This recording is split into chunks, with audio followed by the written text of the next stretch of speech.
আছেন সবাই? আশা করছি আল্লাহর রহমতে সবাই অনেক ভালো আছেন। সবাইকে জানাই ডোমেস্টিক্যালি ব্লগ ঘরোয়াতে স্বাগতম। আর আজকে নতুন একটা ভিডিও নিয়ে চলে আসলাম আপনাদের মাঝে। আর আজকে আমি খুব সহজেই তালের রস কীভাবে বের করতে হয় ওইটা আপনাদের মাঝে শেয়ার করব।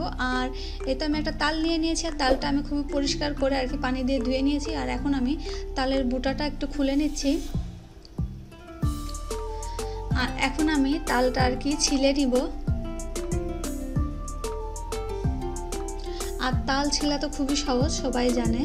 এই তো আমি তালটা ছিলে নিচ্ছি।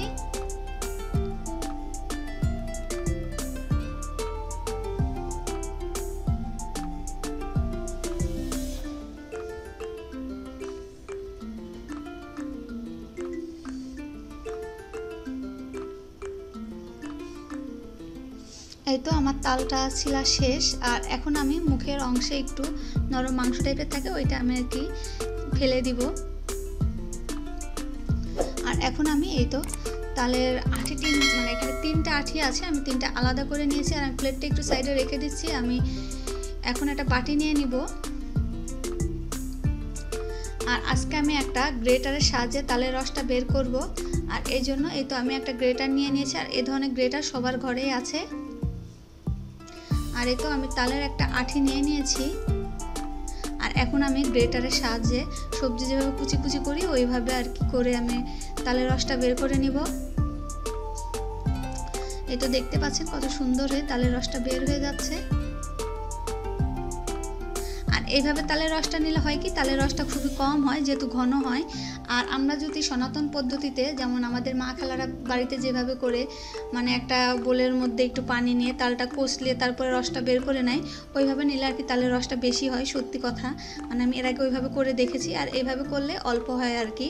এই জন্য আমার মতো আমি মনে করি ওইভাবে করাই ভালো। আমি যেহেতু টাকা দিয়ে তালটা কিনে আনছি, আমরা অনেকেই চাই না সহজ পদ্ধতি, এই জন্য আমি এই পদ্ধতিটা শেয়ার করলাম। আশা করি আপনাদের ভালো লাগবে। আর এই তো আমার তালের রসটা বের করে নেওয়া শেষ। আর এখন আমি একটা চাকনির সাহায্যে তালের রসটা বের করে নিব। যেহেতু আমি গ্রেটারের সঙ্গে যখন ঘষছিলাম তখন অনেকটা আঁশ আর কি পড়ছে। আর একটা টিপস আছে যে তাল কিন্তু একটু তিতো একটা মানে রস থাকে। আমরা মানে তালের রসটা নেওয়ার পরে যে কোনো সুতির নরম কাপড় কিংবা ব্যাগের মধ্যে, টিস্যু ব্যাগ যেগুলো আছে, আমরা যদি মানে ওর মধ্যে রেখে কিছুক্ষণ ঝুলিয়ে রেখে দিই তাহলে কিন্তু তালের তিতা পানিটা পড়ে যাবে আর তালের তিতাটা লাগবে না। আর এই তো আমার তালের রসটা ছেঁকে নেওয়া শেষ। দেখতে পাচ্ছেন আমি কিভাবে চামচের সাহায্যে আর কি ছেঁকে নিলাম। এই তো আমার পুরোপুরি ছাঁকা হয়ে গেছে।